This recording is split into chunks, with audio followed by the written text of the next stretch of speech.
یہ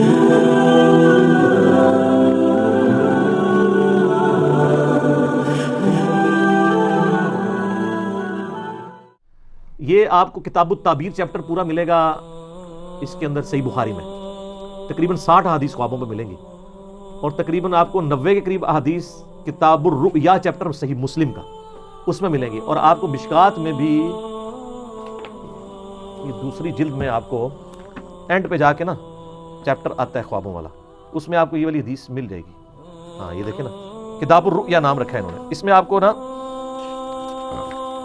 پہلی فصل میں بھی آپ کو یہ حدیث ملے گی، دوسری فصل میں بھی ہے۔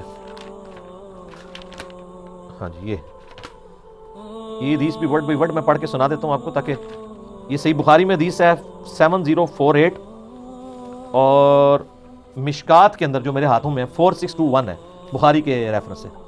سیدنا سمرہ بن جندب رضی اللہ تعالیٰ کہتے ہیں کہ جب رسول اللہ صلی اللہ علیہ وسلم نماز پڑھ لیتے تو آپ صلی اللہ علیہ وسلم اپنا رخ انور ہماری طرف کر لیتے اور فرماتے آج رات تم میں سے کسی نے کوئی خواب دیکھا ہے؟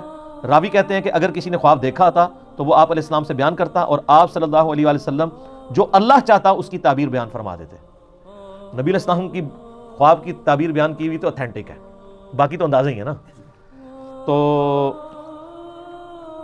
پھر آپ صلی اللہ علیہ وسلم نے ایک روز ہم سے پوچھا کیا تم میں سے کسی نے کوئی خواب دیکھا ہے؟ ہم نے عرض کیا نہیں، تو آپ صلی اللہ علیہ وسلم نے فرمایا لیکن میں نے آج رات ایک خواب دیکھا۔ تو آپ علیہ السلام فجر کے بعد صحابہ کی طرف متوجہ ہو کے ان کے خواب سنا کرتے تھے، پھر تعبیر بیان کیا کرتے تھے۔ یعنی ایک دن کسی نے خواب نہیں دیکھا، وہ ظاہر ہے وہ پھر اللہ نے وہ معاملہ کیا کہ کسی کو بھی خواب نظر نہیں آیا، کیونکہ اس دن اپنے نبی کو خواب دکھانا تھا نا، تو باقی نے خواب غائب۔ ظاہر ہے یہ اللہ کی طرف سے پلان ہو رہا ہوتا ہے نا، جب نبی دنیا میں موجود ہوتا ہے نا اس وقت بہت ایکسٹراڈنری واقعات ہو رہے ہوتے ہیں، کیونکہ امت کو دین سکھایا جا رہا ہوتا ہے۔ سر یہ خواب آپ سنیں اور اپنے آپ کو سامنے رکھ کے دیکھیں، اس خواب میں نبی علیہ السلام کو ان کی امت کے گناہوں کے عذابات دکھائے گئے۔ اللہم اجرنا من النار، اللہم اجرنا من النار، اللہم اجرنا من النار، اللہم من احییتہ منا فاحیہ علی الاسلام ومن توفیتہ منا فتوفہ علی الایمان۔ تو نبی علیہ السلام فرمایا میں نے 2 آدمی دیکھے۔ اب یہ آدمی کون تھے؟ کوئی فرشتے تھے، تو اینڈ پہ پتہ چلے گا یہ کون تھے۔ ابھی آپ صرف اس کا سسپینس رکھیں، آپ نے بھی سسپینس رکھا ہے۔ آپ فرمایا میں نے 2 آدمی دیکھے، وہ میرے پاس آئے اور انہوں نے مجھے ہاتھوں سے پکڑا اور مجھے ایک مقدس سرزمین کی طرف لے گئے۔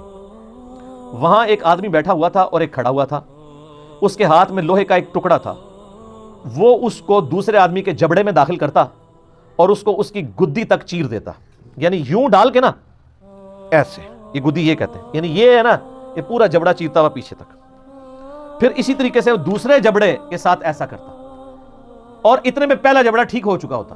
استغفر اللہ، یعنی عذاب مسلسل، وہ کر کے ہٹا تو وہ واپس آ گیا، پھر دوبارہ سے تکلیف شروع۔ سر یہ ایک دفعہ نہیں برداشت ہو سکتی۔ پھر وہ اس عمل کو دہراتا تھا، تو میں نے ان آدمیوں سے پوچھا یہ کیا ہو رہا ہے؟ تو ان دونوں نے مجھ سے کہا آپ آگے چلیے، تو میں نے ان کے ساتھ آگے چلنا شروع کر دیا۔ پھر ہم ایک آدمی کے پاس آئے جو زمین پہ چت لیٹا ہوا تھا، اور ایک آدمی ایک بڑا سا پتھر لے کے اس کے سرہانے کھڑا تھا، اور وہ اس کے ساتھ اس کے سر کو کچل رہا تھا۔ جب وہ اسے مارتا تھا تو پتھر لڑک کر جاتا، وہ اسے لینے کے لیے جاتا، لیکن اس کے واپس آنے تک اس کا سر پھر بالکل ٹھیک ہو جاتا۔ توبہ توبہ توبہ، اتنا بھاری پتھر کا عذاب اس شخص کے اوپر کہ اس کا سر جو ہے وہ چپٹا ہو رہا ہے، اور پھر وہ پتھر لڑک کے دور چلا جا رہا ہے، اور وہ اٹھانے کے لیے وہ پتھر جا رہا ہے، واپس آتا ہے تو دوبارہ سر واپس آ جاتا ہے، پھر اس تکلیف سے گزرنا ہے۔ سر آپ تو ایک دفعہ سر کے اندر برداشت نہیں ہم لوگ کر سکتے، اللہ تعالیٰ ہمیں ان عذابات سے محفوظ فرمائے۔ جب وہ اسے مارتا تھا تو پتھر لڑک جاتا، وہ اسے لینے کے لیے جاتا، لیکن واپس آتا تو پھر اس کا سر ٹھیک ہو جاتا، وہ آدمی اس کے ساتھ پھر وہی کرنا شروع کر دیتا، اور یہ عمل مسلسل جاری رہتا۔ میں نے کہا یہ کیا ہے؟ تو ان دونوں نے کہا یا رسول اللہ آگے چلیے۔ ہم اور آگے چلے، حتیٰ کہ ہم تندور جیسے سوراخ کے پاس آئے جس کے اوپر کا حصہ تنگ تھا جبکہ اس کا نچلا حصہ کھلا تھا، اس کے نیچے آگ جل رہی تھی، جب وہ اوپر اٹھتی تو اس میں موجود افراد بھی اوپر بلند ہوتے۔ کوئی تندور تھا جو اندر سے بہت بڑا تھا، تو اس میں آگ کے اوپر کچھ لوگوں کو تلا جا رہا تھا، جب وہ آگ باہر نکلتی نا تو وہ بندے بھی باہر یوں نکلتے، پھر وہ اندر چلے جاتے۔ استغفر اللہ، اللہم اجرنا من النار۔ سر یہ بخاری شریف ہے، یہ بزرگ شریف یا کہانی شریف نہیں ہے، یہ بخاری شریف ہے۔ اس کے نیچے آگ جل رہی تھی، جب وہ اوپر اٹھتی تو اس میں موجود افراد کو بھی اوپر بلند کرتی، حتیٰ کہ ایسا لگتا کہ وہ اس سے نکل جائیں گے، اور جب وہ نیچے بیٹھنے لگتی تو وہ واپس چلے جاتے، اور میں نے اس تندور میں چند مردوں اور عورتوں کو ننگی حالت میں عذاب میں مبتلا دیکھا جن کے کپڑے نہیں تھے. میں نے کہا یہ کون لوگ ہیں؟ ان دونوں نے کہا یا رسول اللہ آگے چلیں. ہم پھر چلے حتیٰ کہ ہم خون کی ایک نہر کے پاس پہنچے. وہاں نہر کے سامنے پتھر ہیں. وہ شخص جو نہر میں ہے جب وہ باہر نکلنے کا ارادہ کرتا تو باہر کنارے پر کھڑا آدمی اس کے منہ پر پتھر پھینکتا, اس سے وہ پھر پہلی جگہ پر واپس پہنچ جاتا. یعنی وہ جو خون کی نہر میں عذاب ہو رہا تھا نا اس بندے کو, وہ جب اس سے نکلنے کی کوشش کرتا تو ایک باہر بندے کی ڈیوٹی لگی تھی, وہ اس کو پتھر مارتا, اس کے منہ پہ لگتا, پھر وہ وہاں جا کے گرتا, پھر وہ کنارے سے دور ہو جاتا. وہ جب بھی نکلنے لگتا اس کے منہ پر پتھر مار دیا جاتا, پھر وہ واپس چلا جاتا. میں نے کہا یہ کیا ہے؟ تو ان دونوں نے کہا یا رسول اللہ آگے چلیے. ہم آگے چلے حتیٰ کہ ہم سرسب شداب باغ میں پہنچ گئے. اس میں ایک بڑا سا درخت تھا اور اس کے تنے کے پاس ایک عمر رسیدہ شخص اور کچھ بچے تھے, اور درخت کے قریب ایک آدمی تھا. اس کے آگے آگ تھی جس سے وہ جلا رہا تھا. وہ مجھے درخت پر لے گئے. انہوں نے مجھے درخت کے وسط میں ایک گھر میں داخل کیا. میں نے اس سے خوبصورت گھر کبھی زندگی میں نہیں دیکھا. اس میں بوڑھے, مرد, نوجوان, خواتین اور بچے سب تھے. پھر وہ مجھے وہاں سے باہر لے کر آئے اور درخت پر لے چڑھے اور مجھے اس سے بھی زیادہ بہترین خوبصورت گھر دکھایا. اس میں بھی بوڑھے اور جوان تھے. میں نے ان دونوں سے کہا تم رات بھر مجھے لیے پھر رہے ہو, مجھے یہ تو بتاؤ جو کچھ میں نے دیکھا ہے وہ کیا تھا؟ انہوں نے عرض کیا جی ہاں اب ہم آپ کو بتاتے ہیں. یعنی وہ سارے منظر دکھا کے نا نبی اسلام فرمایا کہ اتنا کچھ مجھے دکھایا, مجھے بتاؤ تو صحیح یہ کیا کچھ تھا. تو انہوں نے کہا اب ہم آپ کو بتاتے ہیں. یا رسول اللہ رہا وہ شخص جس کو آپ نے شروع میں دیکھا تھا کہ اس کے جبڑے کو چیرا جا رہا تھا, تو وہ شخص وہ تھا جو دنیا میں جھوٹ بولا کرتا تھا اور پھر وہ جھوٹ آگے نقل کیا جاتا تھا حتیٰ کہ وہ آفاق تک پہنچ جاتا تھا. یہ جو کچھ آج کل ہمارے سیاستدان کر رہے ہیں, سوشل میڈیا کے اوپر آ کے دوسرے پولیٹیکل لیڈر کو ڈی فیم کرنے کے لیے جھوٹ بول دیتے ہیں. اسی طریقے سے علماء بھی کرتے ہیں, کسی کو بدنام کرنے کے لیے اس کے اوپر جھوٹے. یعنی میں تو اس سے سفر کر رہا ہوں, میرے اوپر کلپ چڑھائے ہوئے ہیں انجینئر محمد مرزا کا دعوی نبوت, نعوذ باللہ. ہم اندازہ کریں یعنی یہ وہ لوگ کلپ چڑھا رہے ہیں جن کے بزرگوں نے اپنے ناموں کے کلمے پڑھائے ہوئے ہیں.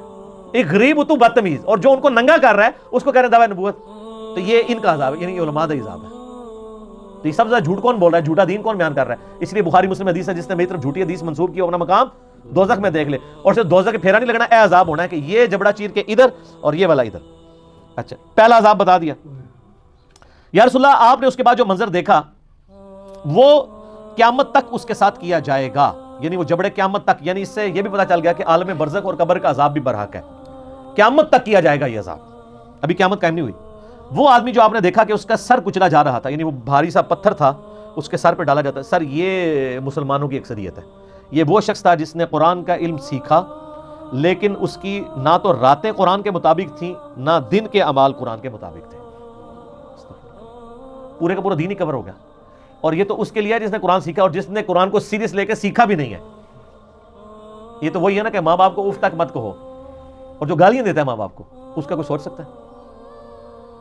اور اس میں بھی ظاہر ہے کہ یہ قرآن کا علم سیکھ کے نہ دن کے مطابق عمل نہ رات کے مطابق. تو اس میں بھی اولین مخاطب وہ علماء ہیں جو ڈگریوں والے دعویٰ کرتے ہیں ہم نے دین کا علم حاصل کیا ہے, خود عمل نہیں کرتے, وہ بھی شامل ہے.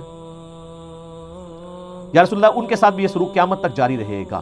آپ نے جو سراغ میں دیکھا کہ وہ ننگی عورتیں اور مرد عذاب میں مبتلا تھے, وہ تھے جو دنیا میں زنا کیا کرتے تھے, زانیوں کی صلاح والعیاذ باللہ. پھر آپ نے جس نہر میں دیکھا کہ وہ شخص ڈبکیاں کھا رہا تھا خون کی نہر میں, وہ سود خور تھا, استغفر اللہ. پھر آپ نے درخت کے تنے کے ساتھ جس بزرگ کو دیکھا وہ حضرت ابراہیم علیہ السلام تھے, اور ان کے ارد گرد جو بچے تھے وہ لوگوں کی اولاد تھی. جو شخص آگ جلا رہا تھا وہ جہنم کا داروغہ یعنی سیدنا مالک علیہ السلام تھے.